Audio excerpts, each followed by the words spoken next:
tingkat kesakitannya itu 1 sampai 10 berapa nih dok? Paling bagus gold standarnya memang ya laser.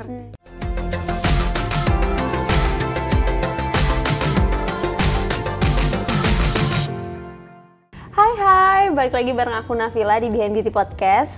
Kali ini kita mau ngebahas tentang gimana sih caranya ngilangin tato. Nih mungkin teman-teman ada yang mau ngilangin tatonya, kalian harus wajib nonton sampai akhir karena akan diupas tuntas gimana caranya ngilangin tato. Ya pasti aku nggak sendiri, aku akan ngebahas ini bareng dokter estetika di Plastik Klinik Bendungan Hilir, yaitu dokter Aima. Hai dok, apa kabar dok? Alhamdulillah baik. Kamu gimana? gimana? Kita nggak bertemu. Alhamdulillah aku juga baik dok. Alhamdulillah. Akhirnya dokter Aima datang lagi nih guys di Behind Beauty Podcast. Dok, kayak yang tadi aku udah bilang, kita mau ngebahas tentang gimana caranya ngilangin tato. Karena belakangan ini banyak banget DM masuk ke Plastik Klinik nanya gimana sih kak caranya ngilangin tato, gini aku mau ngilangin tato gini-gini. Mungkin mereka tatonya tulisan mantan kali ya dok ya, sekarang udah jadi mantan, jadi sekarang dia mau hilangin. Nah dok, gimana sih dok caranya menghilangkan tato nih kalau di Plastik Klinik? Nah, kalau misalnya untuk teman-teman nih yang ingin menghilangkan tato, memang gold standarnya itu adalah menggunakan laser. Laser adalah terapi yang paling baik untuk menghilangkan tato. Gitu. Nah dok, itu kan berarti pakai laser ya dok. Lasernya tuh ada namanya nggak sih dok? Apa cuma ya sama aja kayak laser-laser pada umumnya gitu? Kalau di sini kita menggunakan laser QS NDX.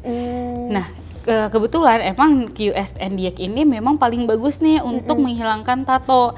Lebih cepet lah untuk prosesnya sendiri gitu. Itu dok, treatmentnya itu dilakukan sekali langsung hilang kah dok? Apa harus dilakukannya berkali-kali dok? Nah, untuk berapa kali proses penghilangan tato tersebut banyak banget nih faktornya.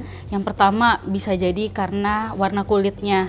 Warna kulit orang-orang yang lebih putih itu akan membutuhkan proses penghilangan tato tuh lebih sedikit ketimbang yang kulitnya lebih gelap. Nah, yang kedua tempatnya itu dilakukan sama orang yang melakukan tato artisnya itu apakah dia amatir atau yang profesional. Nah, ini ada hubungannya sama kedalaman si tatonya. Kalau misalnya amatir biasanya si tatonya ini kan kulit kita kan ada 5 lapis nih. Nah, kedalamannya itu nggak terlalu dalam. Jadi untuk mengattack si tatonya, untuk menghilangkannya akan lebih gampang, lebih mudah.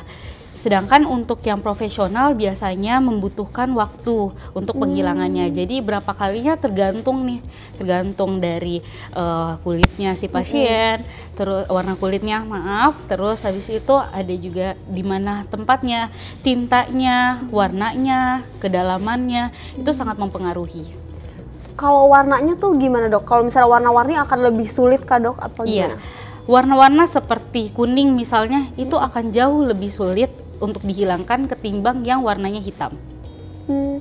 Kalau tingkat besar kecilnya tato juga mempengaruhi nggak dok? Iya, mempengaruhi. Misalnya kalau misalnya dia punya tato yang kecil apalagi misalnya dilakukan di tempat yang tato artis amatir, itu jauh lebih cepat.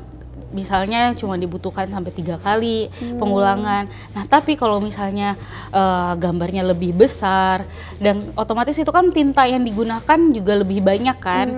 Nah, itu makanya lebih pengulangannya itu jauh lebih banyak ketimbang yang sedikit tadi. Selanjutnya nih dok, kalau misalnya letak tatonya itu mempengaruhi tingkat kesulitan ngilangin tatonya nggak sih dok? Iya, bener banget nih. Jadi untuk lokasinya, memang kalau yang lebih dekat ke jantung, misalnya kayak ada di dada atau bahkan di wajah, kan biasanya ada tuh yang kita lihat tato-tato artis yang entah ada dari budaya tertentu atau memang dia ingin desain aja, itu biasanya di wajah juga.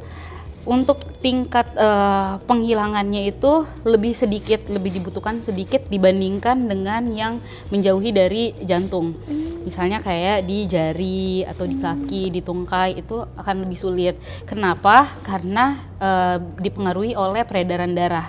Nah, untuk tempat-tempat yang misalnya tatonya itu lebih dekat ke kelenjar juga, itu akan lebih cepat pudarnya, lebih sedikit pengulangannya karena akan terserapnya itu lebih cepat ketimbang yang menjauhi kelenjar.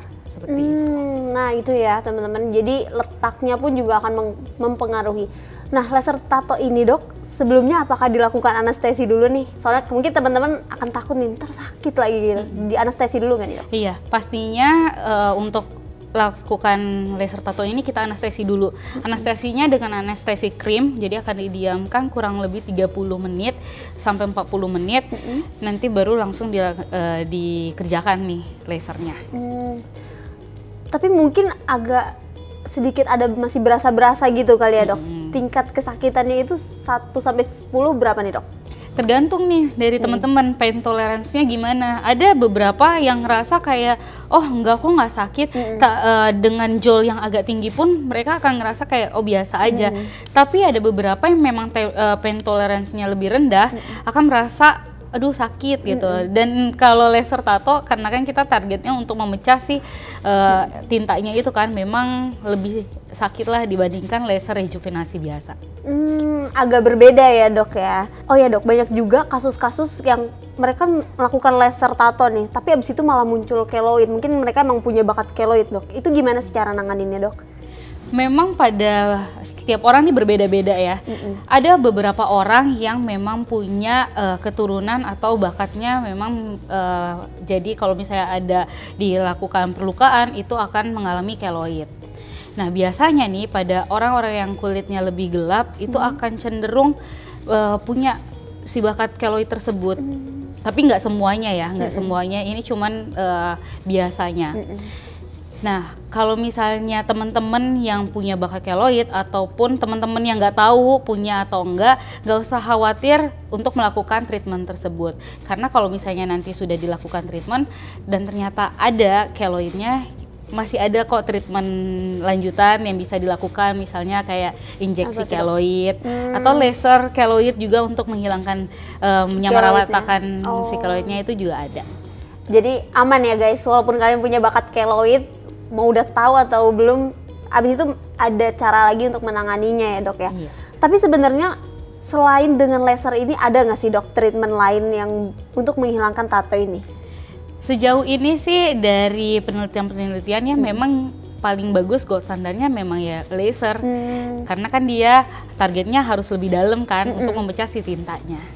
Nah itu dia ya teman-teman, jadi emang cara yang paling pas untuk menghilangkan tato adalah laser tato, dan itu ada di Plastetik Klinik, di seluruh cabang Plastetik Klinik. Nah kalau kalian mau ketemu sama Dokter Aima, datangnya ke Plastetik Klinik Bendungan Hilir, betul ya dok ya? Benar sekali. Oke, itu dia dok pertanyaan terakhir di podcast kita kali ini. Dokter ada yang mau ditambahkan lagi nggak nih dok? Enggak sih, yang pasti kalau untuk teman-teman yang punya tato memang kadang tuh kayak ngerasa duh kok nggak ada perubahannya, kayak dari sekali pengerjaan pasti ada kayak lebih pudar, cuman pertama tuh memang butuh banget kesabaran. Terus apalagi kalau misalnya teman-teman yang tatonya berwarna, itu pasti bakal lebih panjang pengulangannya ketimbang yang warnanya gelap. Harus lebih bersabar ya dok ya. Harus lebih sabar lagi. Ya harus sabar-sabar lah kalau mau menghilangkan tato ini gitu ya. Iya. Oke, terima kasih ya dok udah mau sharing di Behind Beauty Podcast. Buat teman-teman juga yang udah dengerin atau nonton langsung Behind Beauty Podcast, terima kasih. Sampai jumpa di podcast selanjutnya. Dah.